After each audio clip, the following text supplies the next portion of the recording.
Science लेके मुझे ये रियलाइज़ हो गया कि मेरी बहुत भारी गलती हो गई मुझसे।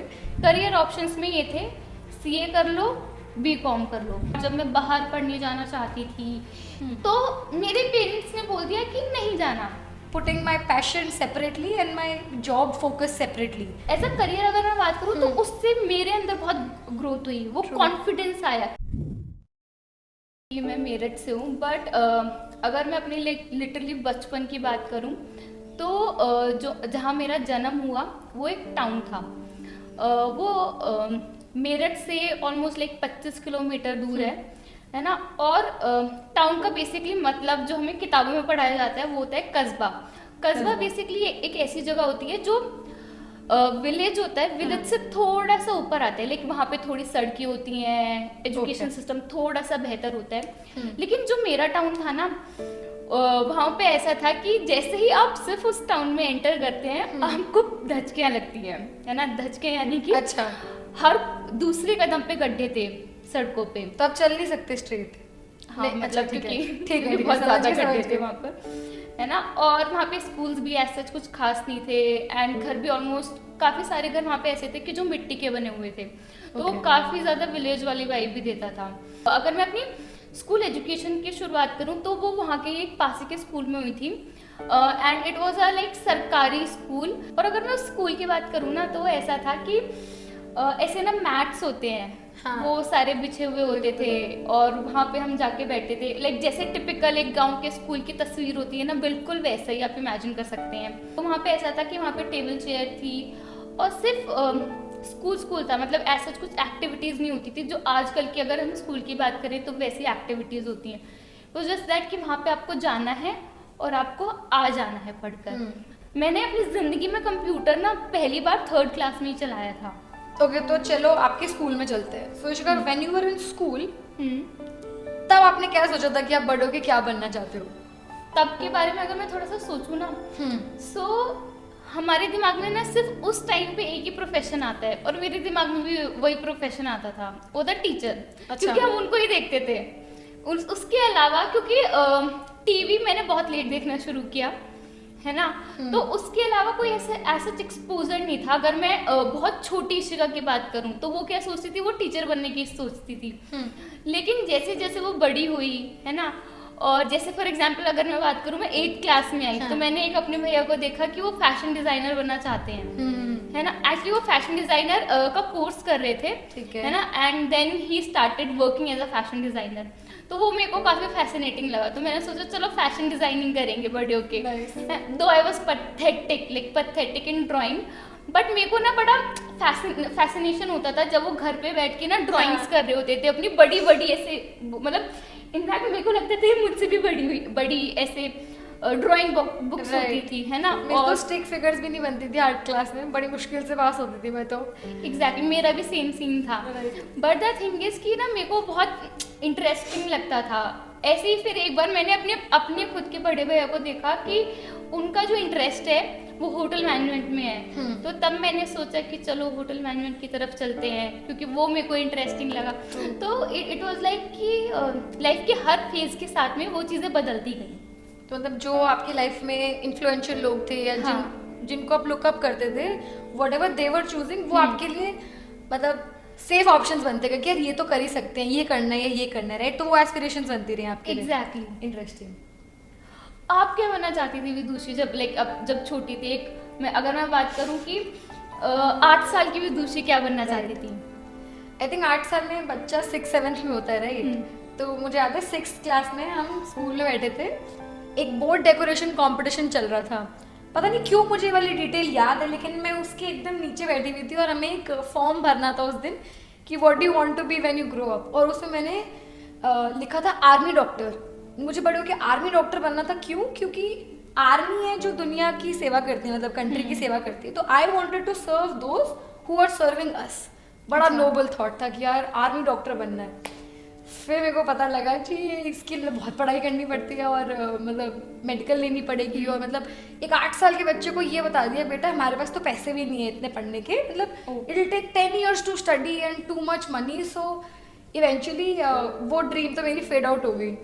फिर मैंने एग्जैक्टली लाइक यू मतलब बहुत सारे ट्रांजेक्शन्स देखे, 9th 10th मेरे को पक्का हो गया था कि मुझे फिटजी जाना है और बीटेक करनी है और आईआईटी से ही करनी है और क्रैक करूंगी, मैं एग्जाम में ही करूंगी। सोसाइटी हमारी दिमाग में भर देती है एक्चुअली। बिल्कुल, और मेरे सारे कजिन्स इनफैक्ट सारे मुझसे बड़े हैं, so I realise that all of them were going to Kota that time to study for engineering preparation and leaving their houses in class 10th.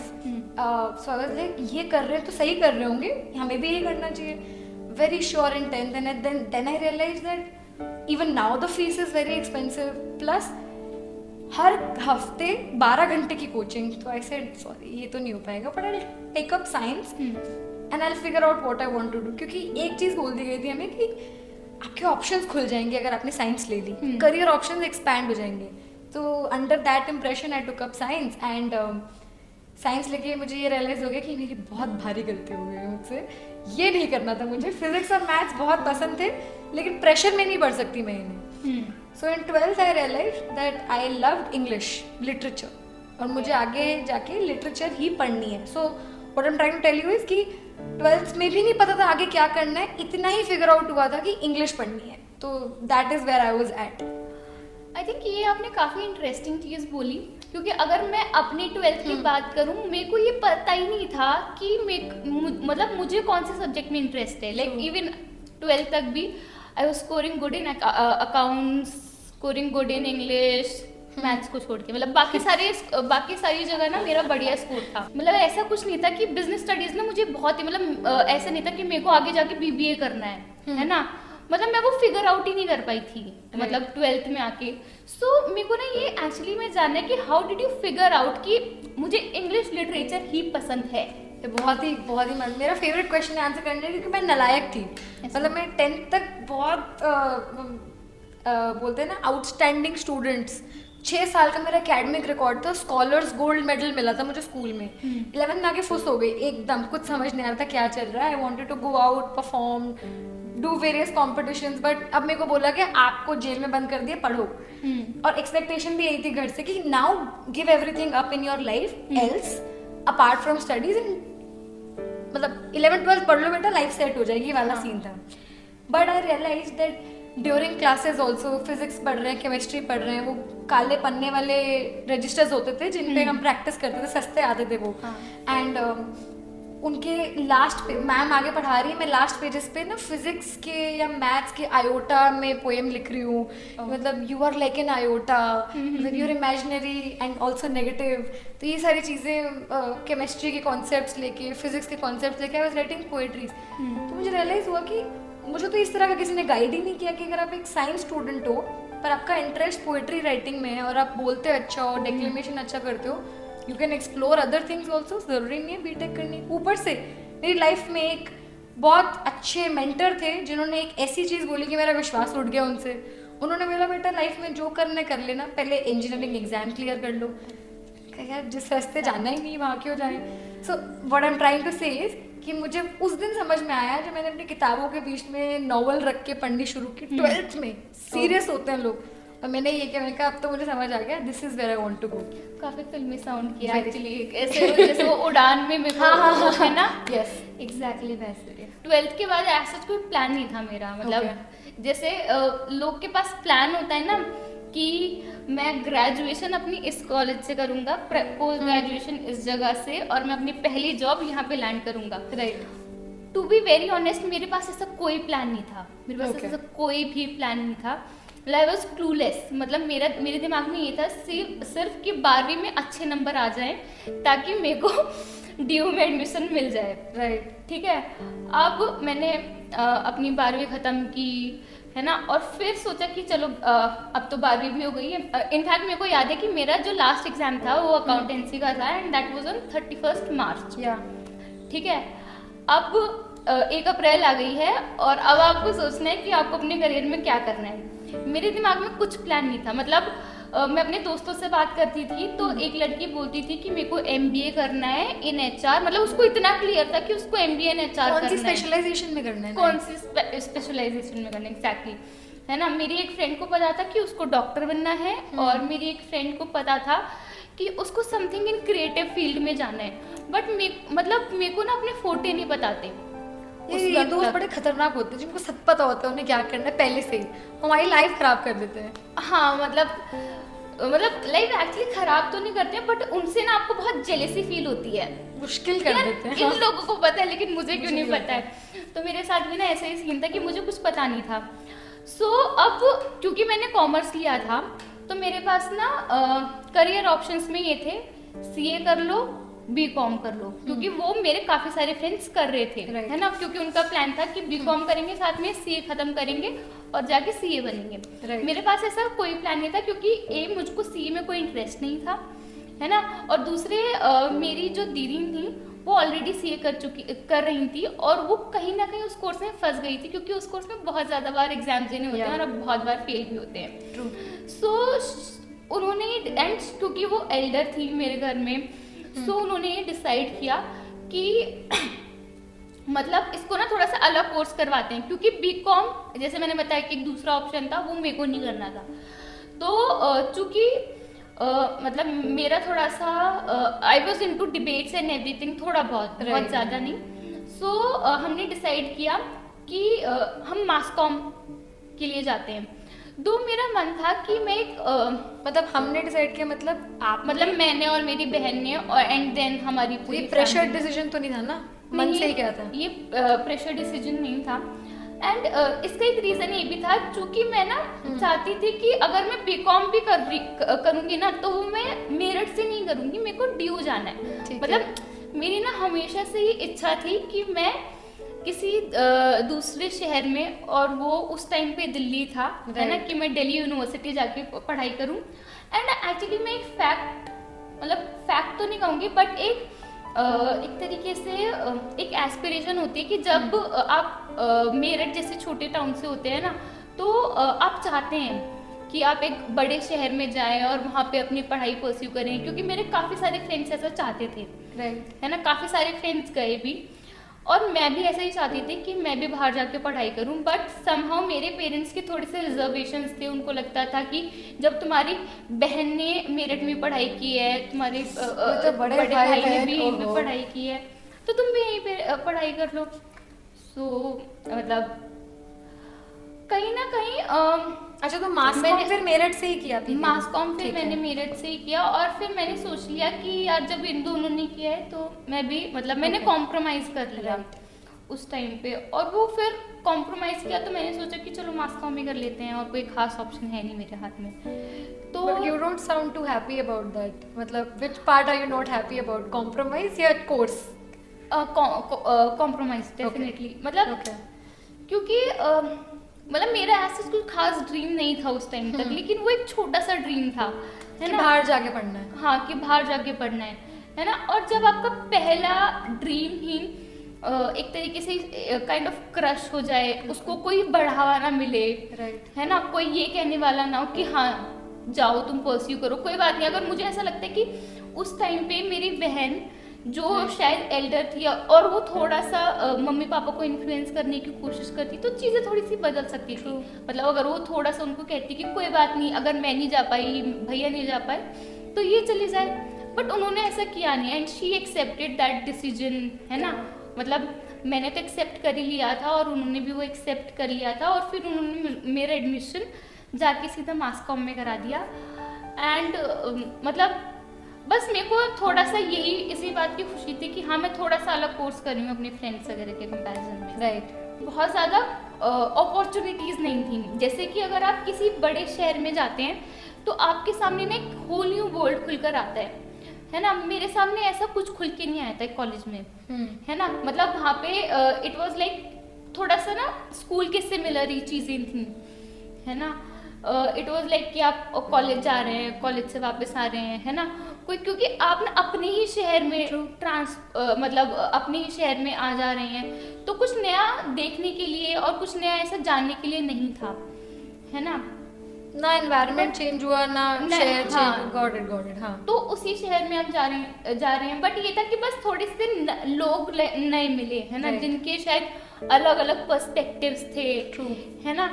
And actually ये ऐसा था कि अगर मैं स्टार्ट करूं कि किस तरीके से मैंने अपने करियर की एक तरीके से शुरुआत की, तो वो एक शुरुआत थी अपने पर्सपेक्टिव को चेंज करने के लिए, ओके है ना, कि मैंने ना अपना एक पर्सपेक्टिव चेंज किया, क्योंकि 12वीं से पहले ना आपके दिमाग में काफ़ी सारे नोशंस होते हैं, है ना। आपको ऐसा लगता है कि करियर में आगे बढ़ने के लिए इंग्लिश ही आपको आनी चाहिए, है ना। बट कॉलेज में जाके मैंने एक नई चीज़ सीखी, है ना। आपको ऐसा लगता है कि जो आप मतलब 12वीं से पहले आपको ऐसा लगता है कि जो आपके बड़े भाई बहन बताते हैं या जो आपके माँ बाप बताते हैं वो एकदम लाइक वो 100% सही होता है। बट कॉलेज में जाके पता चला कि नहीं, ऐसा नहीं होता है, वो पत्थर की लेकिन नहीं या है। 4 चीज़ अलग भी होती है। Right right right. हाँ, सो इस तरीके से चीज़ें थी। जैसे जैसे मैं नई नई चीज़ें ट्राई कर रही थी ना, उससे चीज़ें चेंज हो रही थी। राइट। मतलब पार्टिसिपेट करना, है ना। फॉर एग्जाम्पल जैसे मैंने बताया था कि मैं मतलब मेरी जो मेजर स्कूलिंग हुई वो मतलब मैं टाउन में रहती थी और तब एक मेरठ के स्कूल में जाती थी।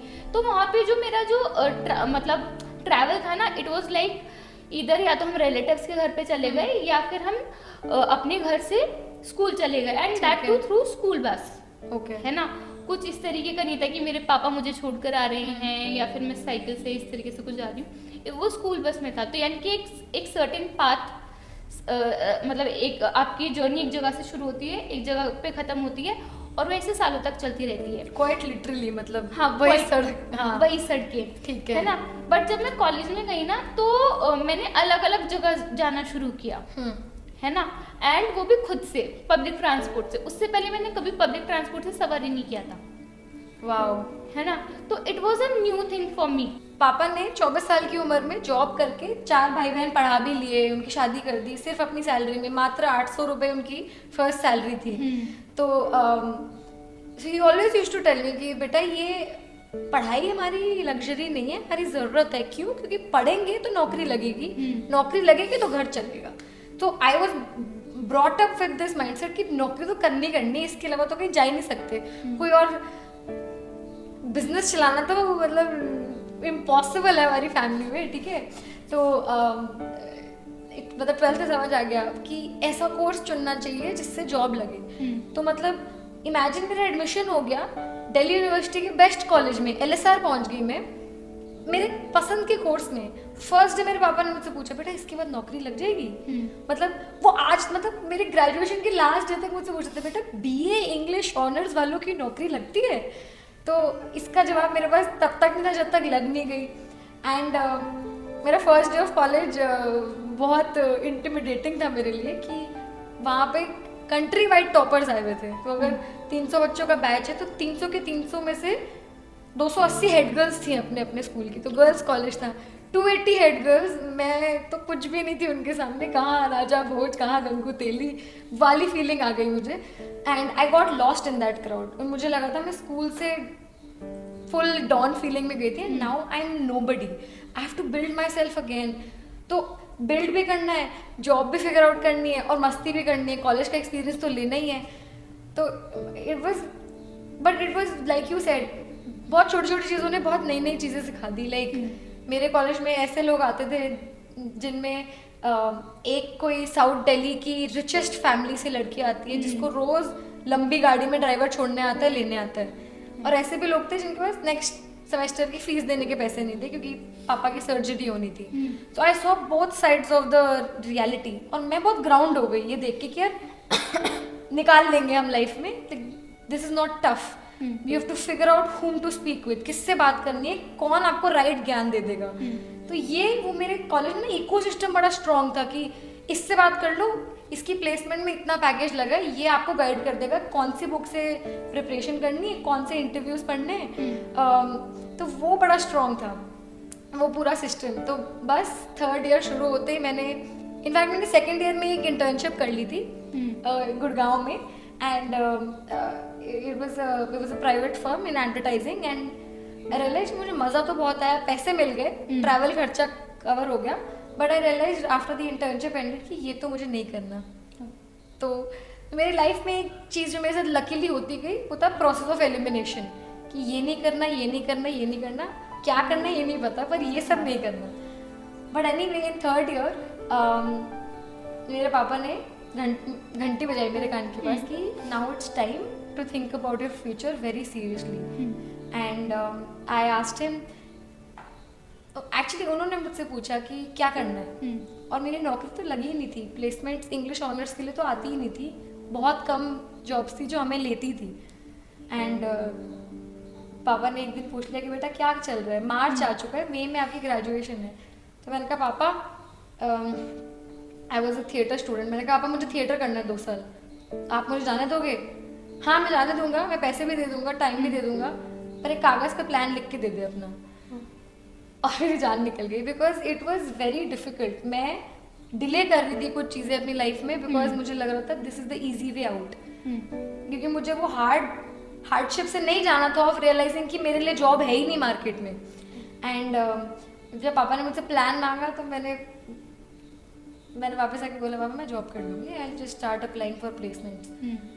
एक दिन मैं ऐसे रैंडमली बहुत स्क्रॉल कर रही थी फेसबुक पे, है ना, और मेरे को एक अपॉर्चुनिटी दिखी येस फाउंडेशन की. Okay. है ना, yes foundation is basically CSR part of yes bank. Okay, ठीक है, तो वो लोग एक 7 वीक्स का फेलोशिप प्रोग्राम कंडक्ट करवा रहे थे, और उसमें ये था कि आप किसी NGO के साथ जाके काम करेंगे, है ना, और बेसिकली ये था कि मीडिया के थ्रू सोशल कैसे उनकी सोशल मीडिया प्रेजेंस को बढ़ाकर, है ना, आप सोसाइटी में इम्पैक्ट ला सकते हैं. अब जो ये बात सोसाइटी में इम्पैक्ट लाने की, ये मेरे को काफ़ी इंट्रीगिंग लगी, है ना, क्योंकि समवेयर मतलब कहीं ना कहीं कभी ना कभी आपके दिमाग में आ ही जाता है कि आपको भी कुछ चेंज करना है ना. और जब आप अपने उस वाले फेज में होती हो ना, जब आप अपने कॉलेज के 3rd ईयर में हैं, क्योंकि तो आपके दिमाग में ना सर्टेन चीज़ें होती हैं कि आप कभी ये भी करेंगे, है ना. तो शायद कहीं ना कहीं मुझे ना वहाँ पे वो अपॉर्चुनिटी दिखी.